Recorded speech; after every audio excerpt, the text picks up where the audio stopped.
Good day, my Telos podcast friends. Welcome to the Telos podcast. A cool show we have for you today. We are going deep into Telos, how Telos is entering the enterprise space, what's going on with the Rex right now, and how those returns are looking, what the near future and distant future of Telos looks like. We get into the token burn and why that went to the Telos Economic Development Program and this thought of Telos as a resource, which is one of the most interesting conversations I've had recently about Telos. This is a fantastic podcast with Bryan from Telos DAC, Telos Blockchain Solutions. He's just an absolute wealth of information. This is sponsored by a Telos Worker Proposal, also sponsored by our sound engineer from Hybrid.Games, Scott from Hybrid.Games. Another shout out to that rad project. Thank you. Without further ado, my Telos podcast friends, I bring you Bryan. You're here because you know something. What you know you can't explain. The Telos Podcast.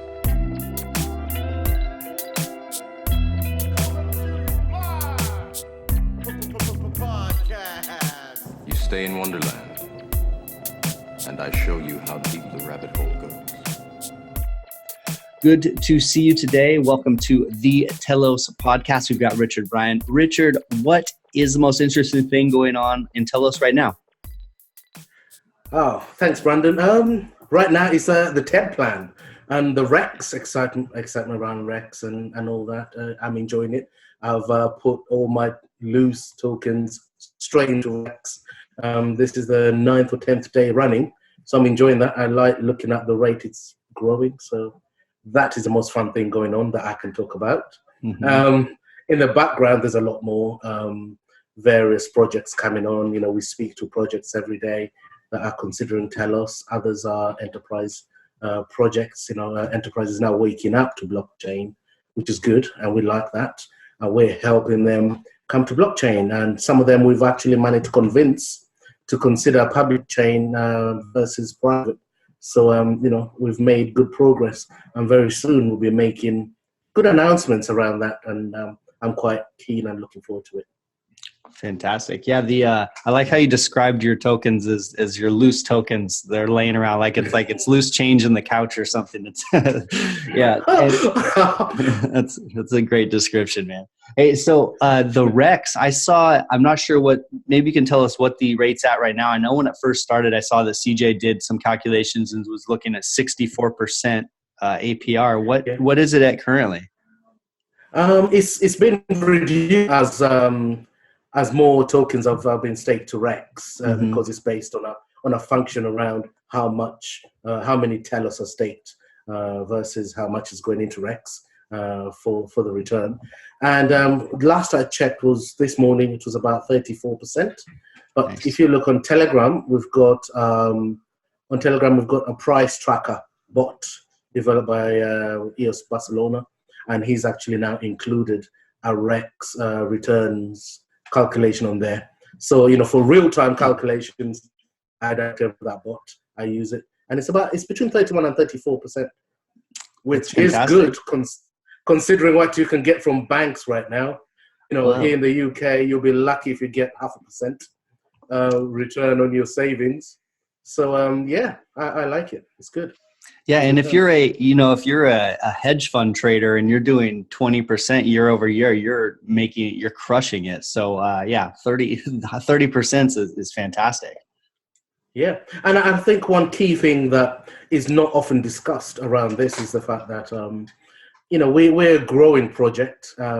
Everything's going on around us. We're building value. More value is coming through, and so that 30% is actually a geometric growth, because as the project grows, your Telos value will also increase.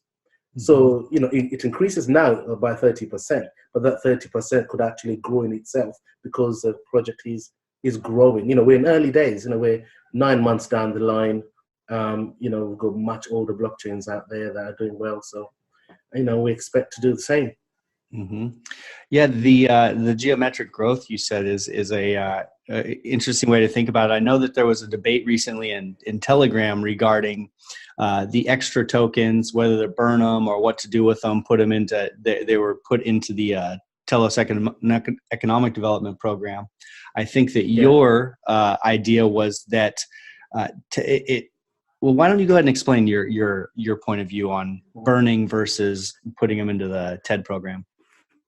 Yeah, for me, burning, I'm very much against burning. I think there'll be very limited times when I would actually support any sort of burn because, one, these are resources. We've got to see them as that. They're utilities within the blockchain and, they're assets that we could utilize and repurpose. And that's what we did with the TED plan. I was part of the discussions that went on in the background, the ideas, formulating those and developing those. And I'm quite glad that some of the ideas I put forward were actually adopted, and convince BPs, my fellow BPs to adopt them. And they're out there right now because I was one of the main people pushing for the zero inflation, repurposing the pot and then cancelling off inflation because inflation is quite it has a corrosive effect on assets. But now when you go back to the burn side of things, it goes back to my heritage, first of all. I grew up in Africa. There's a lot of need back in Africa that could be satisfied by the right use of resources, for example. And, naturally, I feel if you've got something that someone else can use, you're better off giving it to them. Recycling, we're big recycling. At my home, we recycle everything that we can. We donate our clothing to others. We reuse stuff. I would quite easily put on a secondhand shirt because resource went into making it, and if it's still within its use cycle, why not? The way we protect this planet, we actually need, in my view, we need to reduce our consumption. That's how I see it. So when I look at the token burn, I see two things. One, these are resources that could be utilized. I think at the time the TED plan went through, the Telos token price was 5 cents.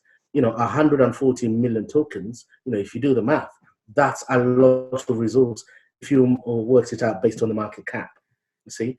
So I looked at it and I thought, if you burn it, it's a one-time advantage, and you don't gain much. I've seen other chains that have done it, and the effect hasn't been that massive, and it only rewards people that are speculating on the token. It actually takes away from the builders. So my view was, let's utilize these tokens by beefing up the chain, if I could use that word. Rewarding the builders, spending on marketing, improve the finances of the Telos Foundation, and also stabilize the BPs. I'm a BP myself. I know what it takes to run infrastructure. We've got a roadmap ahead of us for our BP, and we've invested a lot, and we continue investing because the BP is actually loss making, and this is why Telos DAC as a DAC hasn't activated yet. The founders are still pumping in money to keep it running until such time as we've got the right level of rewards to then be able to activate the DAC, because we want the DAC to be self-sustaining. And in order to do that, it needs, the block rewards need to be fairly significant in monetary value to then make it worthwhile and viable for anyone else that then comes in to run it as we planned. Yeah, so absolutely. I'm anti-burn. Yeah.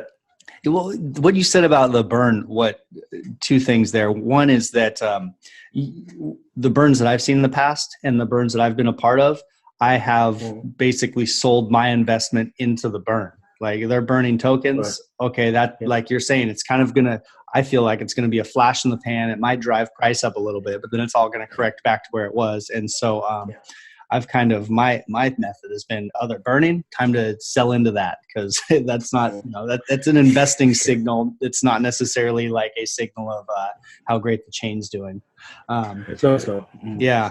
And I love the thought, I haven't heard this before, kind of bringing consumerism and recycling and just use of resources into it. I mean, that's a great paradigm shift. That's a really interesting point of view you bring there, where these are resources. Why would we just just throw them away for something temporary. Exactly. When you can put them back into the system. And how it's working is so far has been fantastic. I mean, you see the Telos Foundation doing all kinds of things, the economic development program churning along, the worker proposal system. This podcast is a function of Telos taking resources and putting them back into pushing projects forward. I mean, this is funded by Telos worker proposal. So Fantastic. the idea that things can actually get done with these resources is real, and it's cool to see it happening. So I love the idea of bringing kind of consumerism in, and we have resources. Why would we just throw them away? They have a lot of use still. So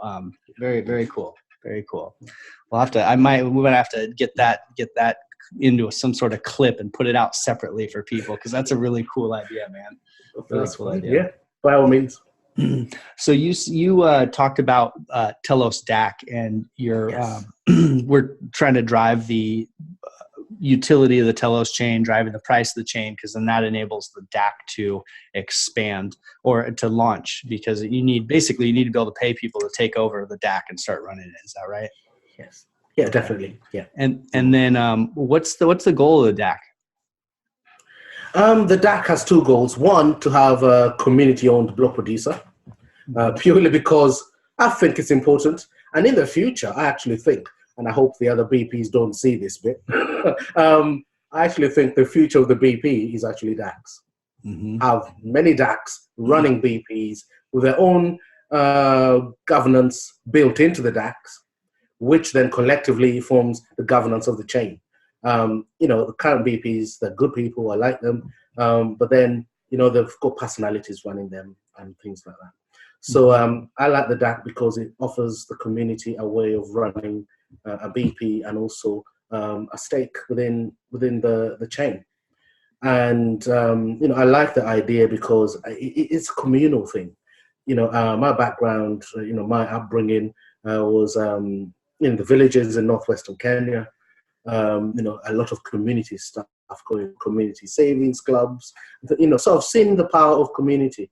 So I think having a block producer that has community members running it will bring in different ideas and thoughts, and collectively they'll then be able to manage it in the right way.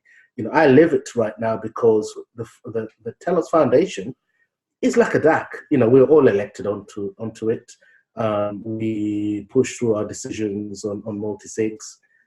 We have discussions, but when it comes to it, my decision will be delivered by a multi-sig or not. Days ago, there's an account I run that is topped up using multi-sig, and we didn't get enough signatures to make the transfer, so that transfer didn't happen. Mm-hmm. See, mm-hmm. So various, and people have various reasons why. They're all timed, they time out. Others, they feel maybe it's not the right time to top up the account, and therefore they don't put in their signatures. So it will be the same with a BP. It could be things like when to upgrade the systems, or it could be when to expand it. Because as a DAC right now, we want to support a history node. You see, and that's a decision that we, the founders, are making a decision on. But in the future, maybe the expansion of the DAC would have to be decided upon, maybe through a vote, and we want that. But beyond that, the DAC we're planning to utilize it to launch other DACs, doing other stuff. It could be community that owns and runs a farm, but the DAC will help educate them. It will fund the education around that. And maybe even give them support in terms of setting up the technology to formalize these community ownership models that I saw growing up. That was the idea behind the DAC. Training, various other things. We're keen to spread the word about DACs. So yeah, that's what we're about on the DAC. Where do you see DACs, let's say, like 20 years down the road? Do you think that this is something that could be like kind of a plug and play and used a lot more often, or do you see it kind of staying in the tech realm? Well, I'm trying to get it out of the tech. Mm-hmm. And I'm hoping that we'll succeed, because I come from a corporate world, and I've worked for companies that are owned through stock markets all family-owned businesses, and I've seen how those are run. And right now, when you look at business, you look at the big blue chip companies, a lot of them are now getting into contact with their social side, their community side. They're trying to do that thing. For me, I actually think it's cosmetic. Mm-hmm. But I think DACs are going to open an opportunity for social enterprises. Companies, there'll be companies that, or I should say organizations actually, that have certain types of transparency, radical transparency that the DAC delivers. But crucially also, they'll be purpose-built with very specific intentions around social enterprise being very good foot soldiers of this earth. And society in itself is already waking up to the fact that the current models of the organizations, of the companies, is not it. The Economist magazine for last week had an article regarding companies, and it was talking about how companies are going out to community and society saying, hey, I'm from a company, I will help you.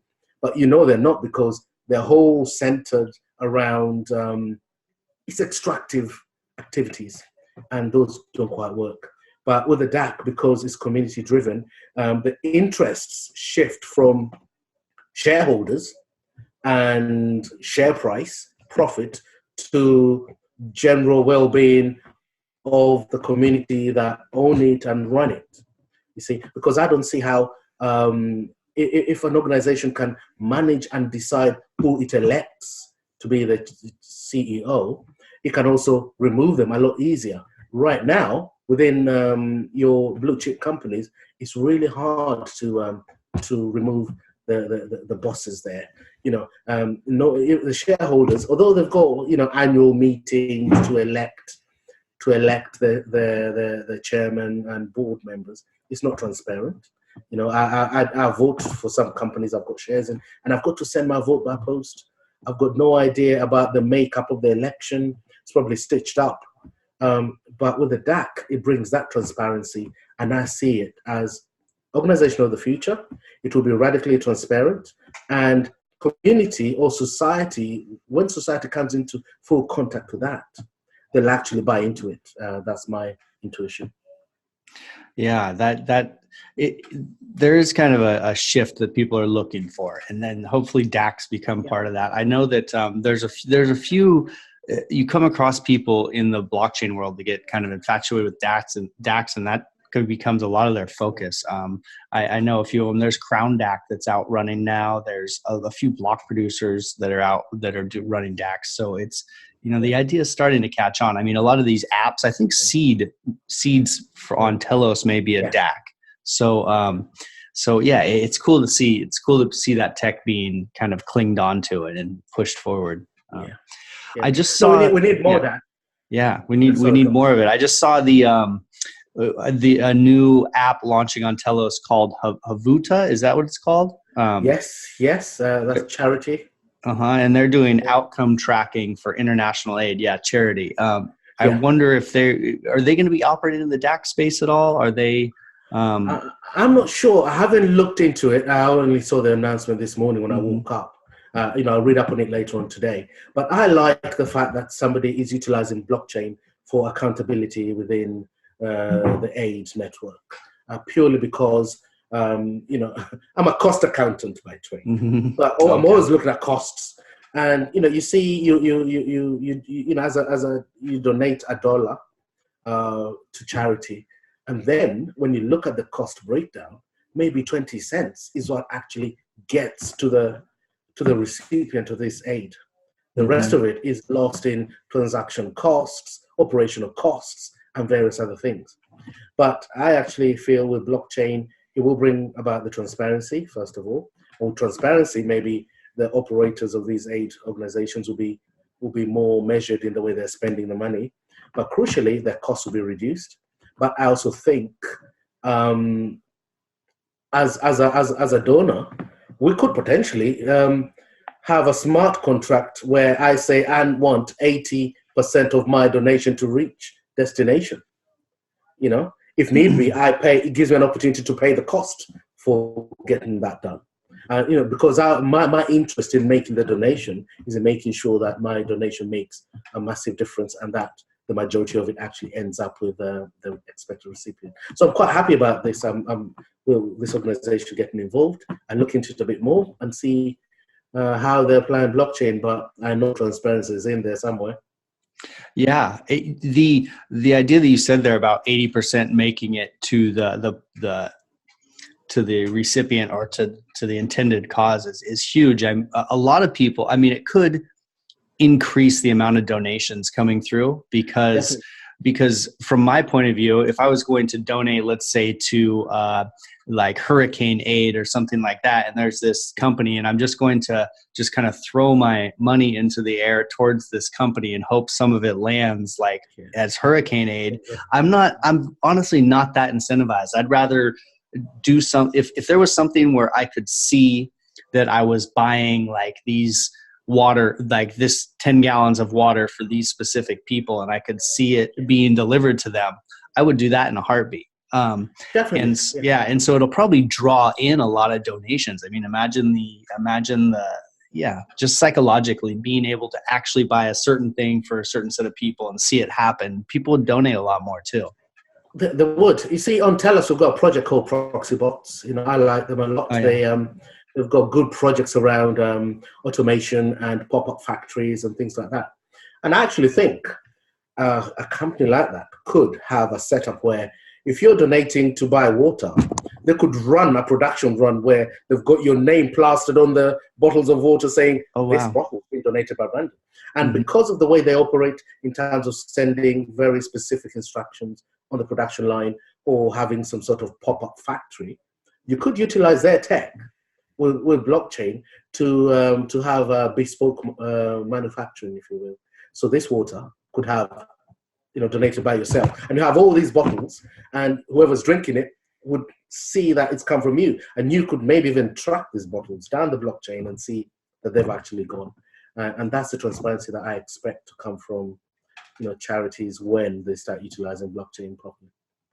Yeah, the charity is one of the most kind of logical places in the supply chain for charity resources. One of the most logical places, and supply chain in general, I mean, makes so much sense for blockchain. I think that's what a lot of Telos blockchain solutions is focused on: enterprise supply chain, things like that, right?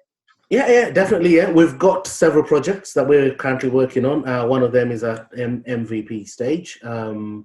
Probably I can talk about a bit of it because a lot of the stuff we're doing is with corporates, and we're not able to announce just yet, but we'll do in the future. There's one where, with the partners within Telos Blockchain Solutions, we've developed an MVP for tracking ingredients for a health food manufacturer. So, and utilizing the blockchain, we can track all these different elements as in individual ingredients right up to when they're put together into this product, and then you can track it that way. And others down the supply chain can also look up from the product and be able to pick up the various ingredients and the origin and various other things, which I think is a cool bit of tech. And it's at MVP stage. We'll wait and see how that goes and how they feel. You never know; they might roll it out, and if they don't, someone else might. Mm-hmm. And you see companies already starting to use their supply chain in their marketing. They'll say, sourced from this area, and they kind of market the idea that they've sourced from this specific area and that they're held it accountable the entire way. So the fact that there's kind of a monetary incentive through marketing for companies to implement the supply chain thing, sometimes that helps drive things a little quicker. So hopefully that's a factor. No, it does. Yeah, a combination of things going on. Society now expects to be able to look up what they're consuming because people are increasingly becoming more and more health conscious. But crucially, blockchain has all the tech to do that in an open, trustless way. So, and that's the space we're entering. There's that project. There's another project which is telemetry, tracking food condition within a refrigerated truck, and this truck will be traveling from Ireland right throughout Europe. And our job will be to record all the temperature, vibrations, gases, and things like that. That's then taken up by smart contracts and analyzed, and will then produce reports around the condition of the food that's currently being transported. Hopefully we'll be able to announce that in a few weeks' time. We've paired up with various academic institutions within Europe to provide that for them. And ours is a pilot based on the blockchain. Then we've got other companies that are utilizing a centralized database. Just as an example, we're ready to go, and they're still working out access to the database, security for the information, all these various bits. But we've got the blockchain that will pick up the data. One of our team members has actually built the sensor, the module that will go onto the truck. We're ready to go. So that's good. As soon as that goes live, we'll announce it. Is the main benefit of using the blockchain just is the security, would you say, along with the transparency? But it seems like it's a security of the information, because as part of the pitch for these types of tech, we've received the question. So why should I write this information on the blockchain? You see, we're coming in as a blockchain technology company.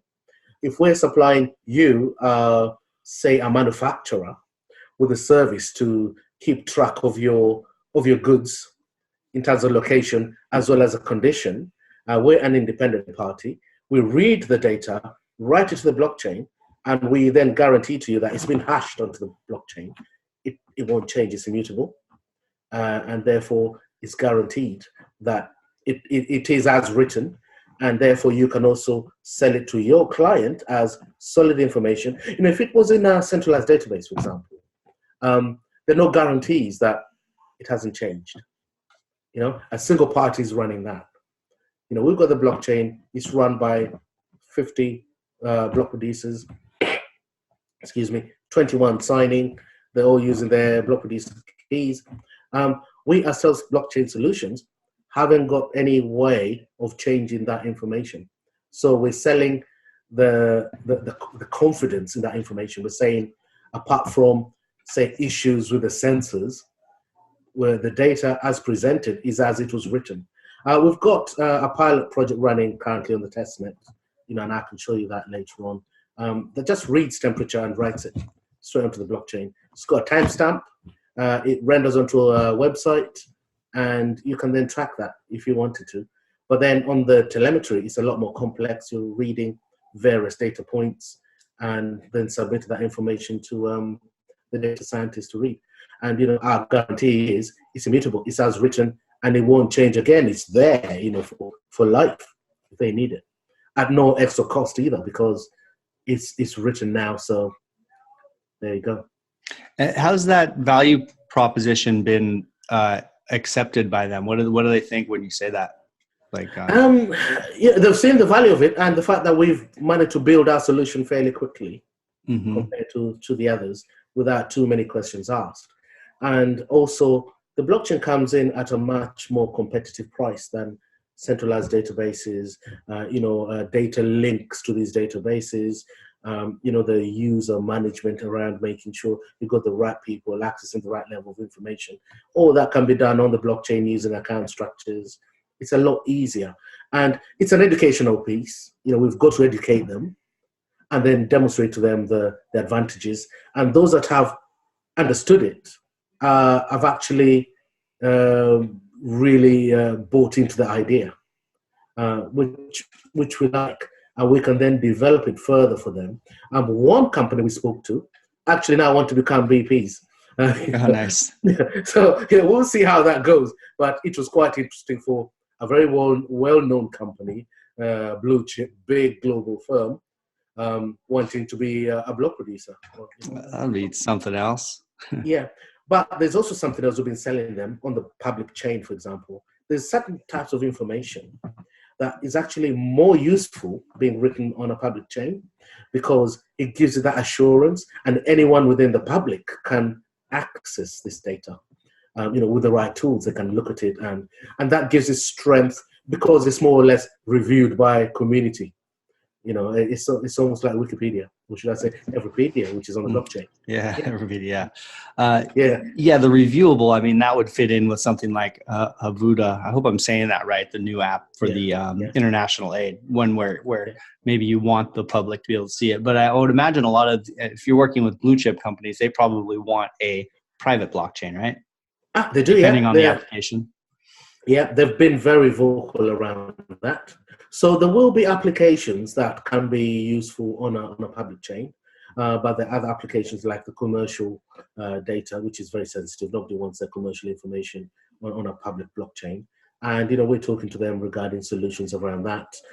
We've got an idea that's bubbling in the background that we'll be announcing on Telos very soon that answers that question and actually satisfies what these companies are looking for in terms of a hybrid, being able to keep their information on blockchain, but whatever's private to be kept private, and what they need to be public should then be public.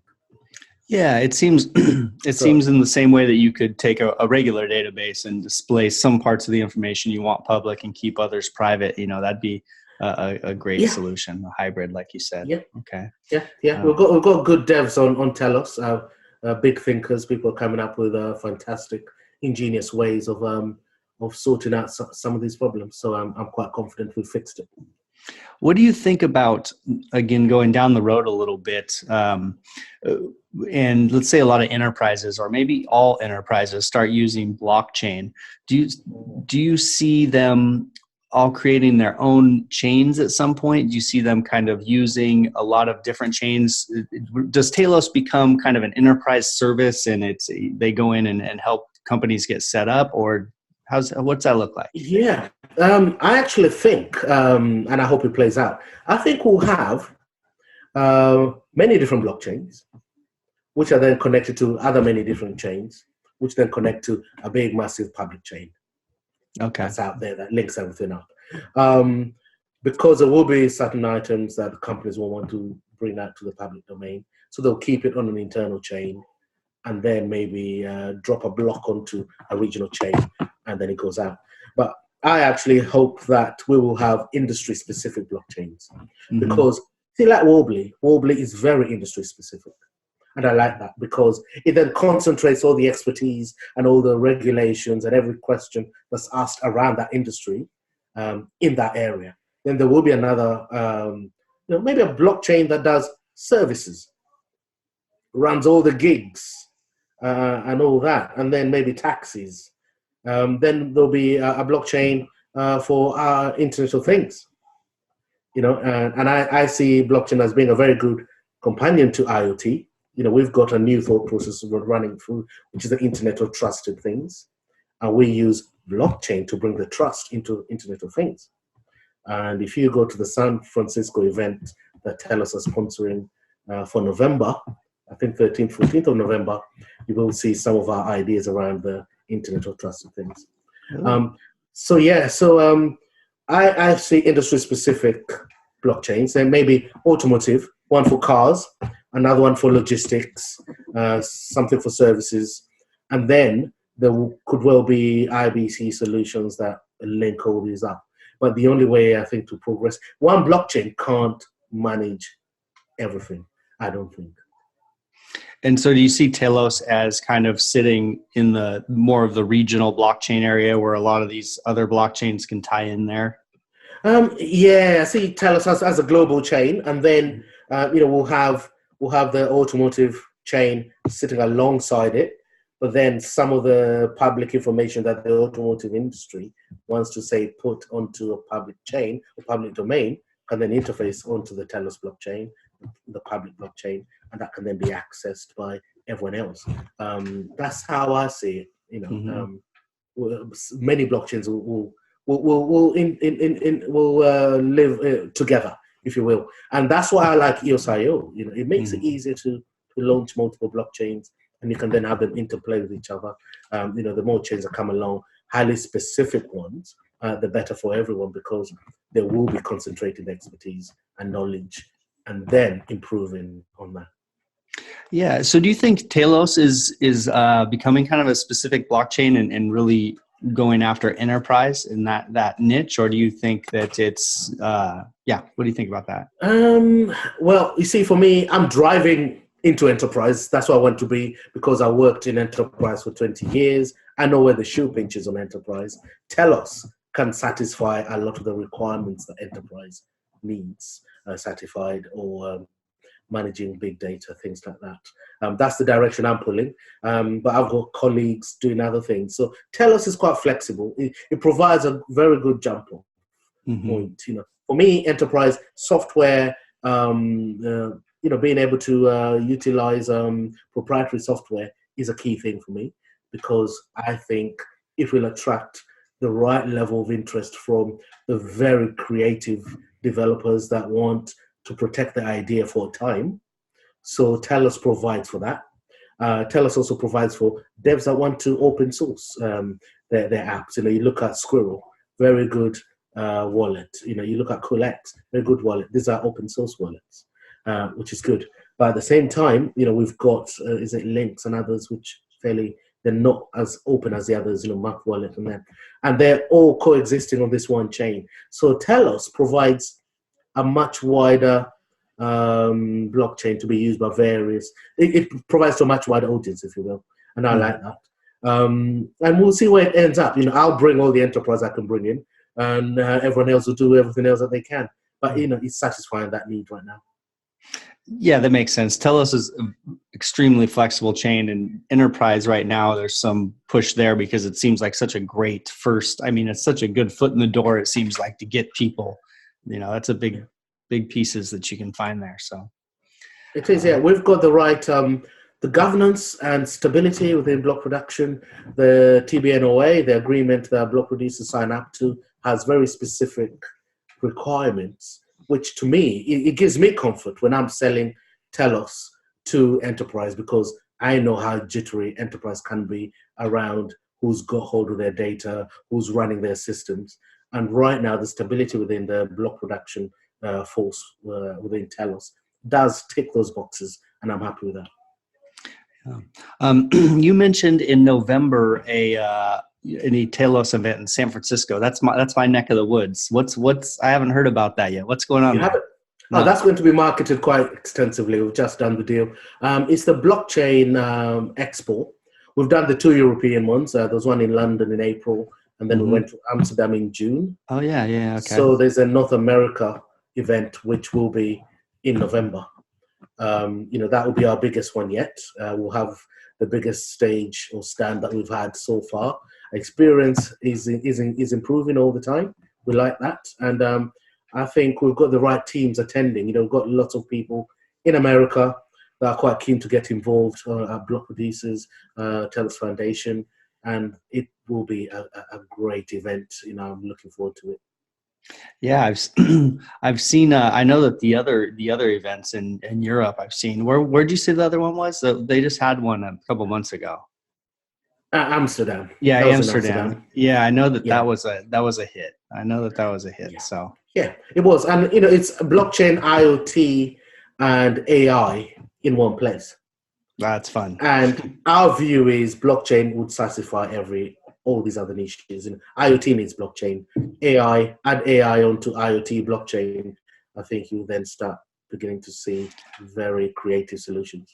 Yeah, IoT is a funny one because we were without blockchain. We're launching into this IoT. Like it seems almost insane. Like you want to connect everything in your house to the internet, like without some sort of blockchain security.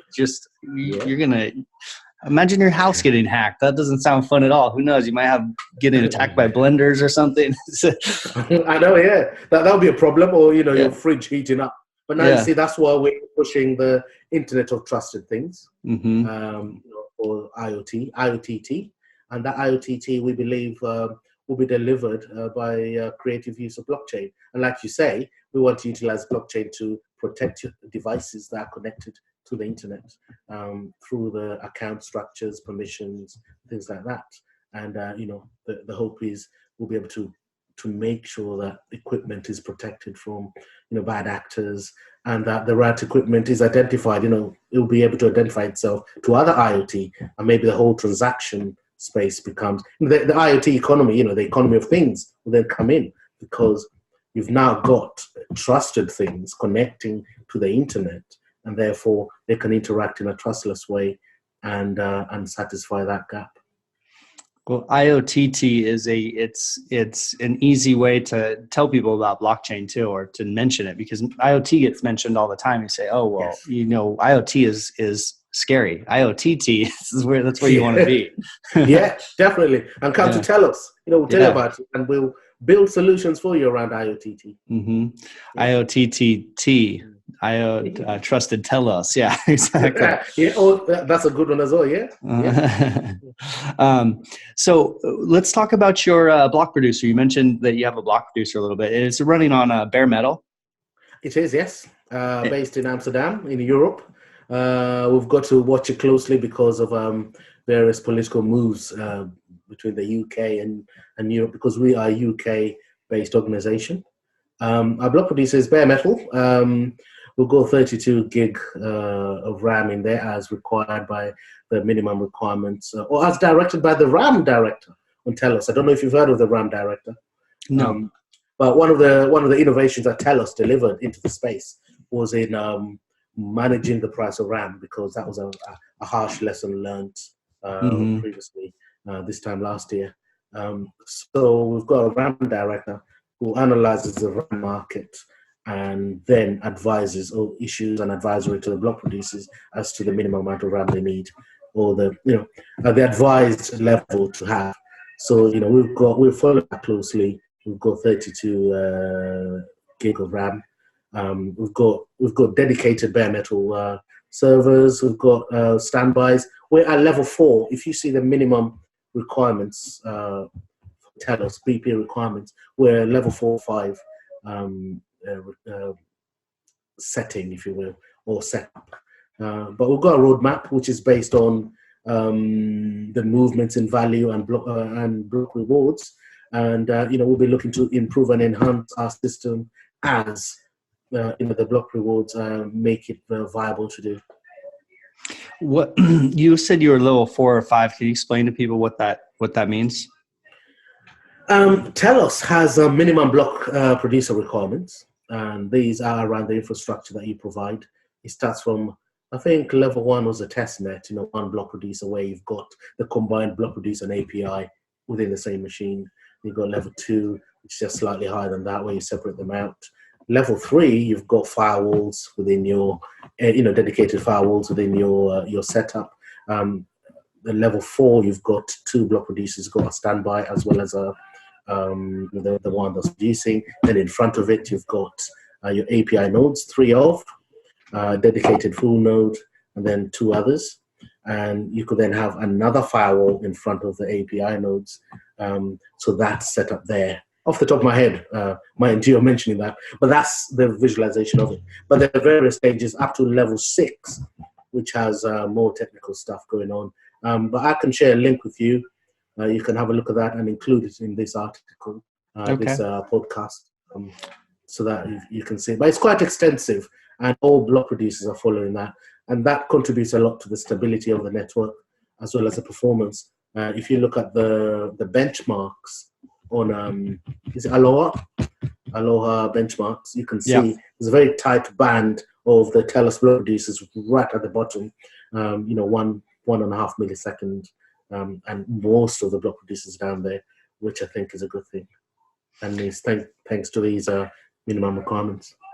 Yeah, the Aloha page is great for looking at that type of info. Is there somewhere where you can see a list of the levels of block producers? Is that collated somewhere? No, I think block producers do.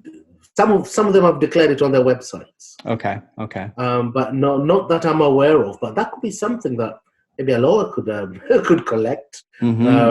But I don't think you can collect it using an Oracle or anything or on chain. It has to be declared by the block producers. But makes sense. All the ones I'm aware of, they're running to the requirements by the Telos blockchain network. So you mentioned Newswire earlier. Can you get a little bit more into that?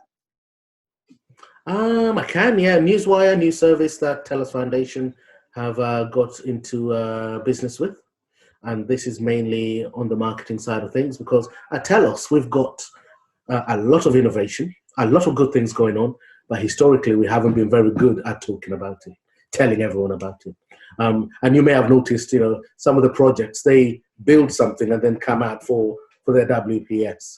They're too busy building, and that's happening a lot. And so Telos Foundation has contracted Newswire as a main news dissemination channel.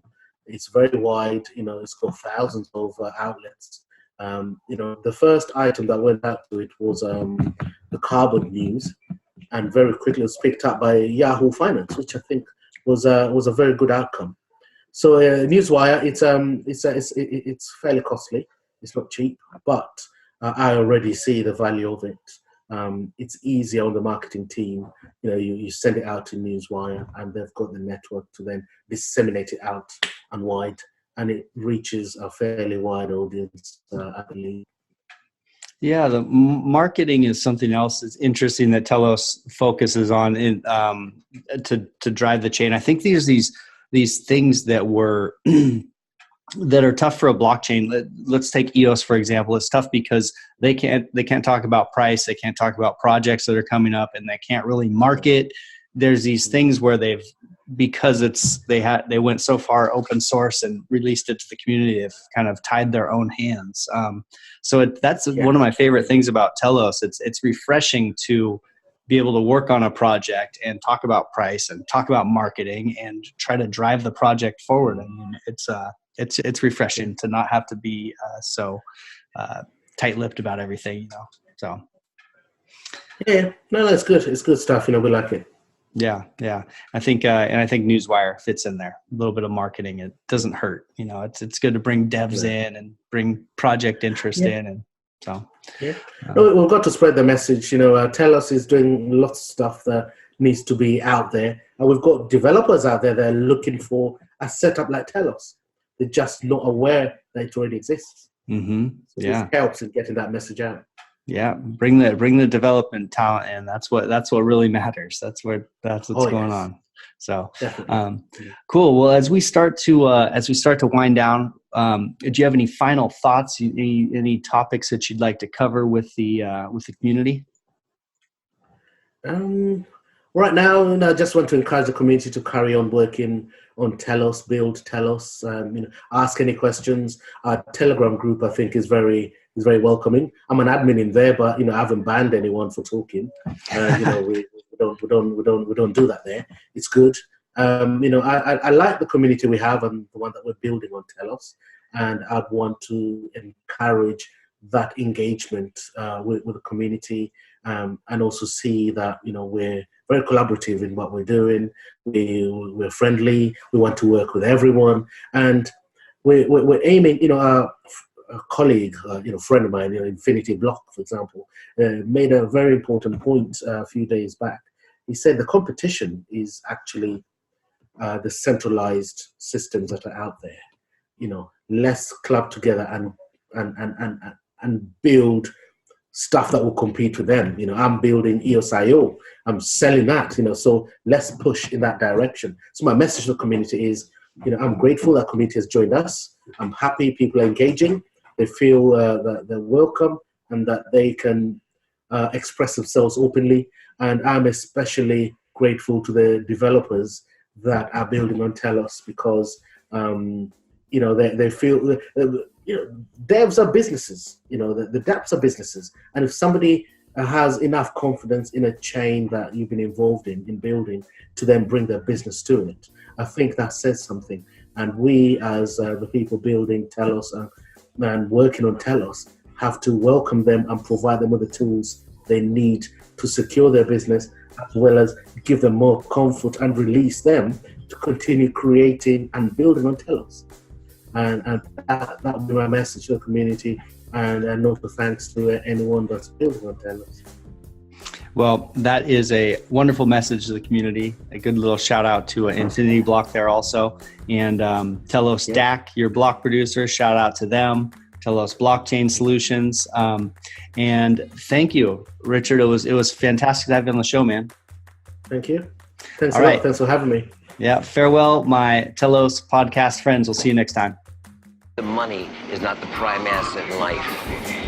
Time is.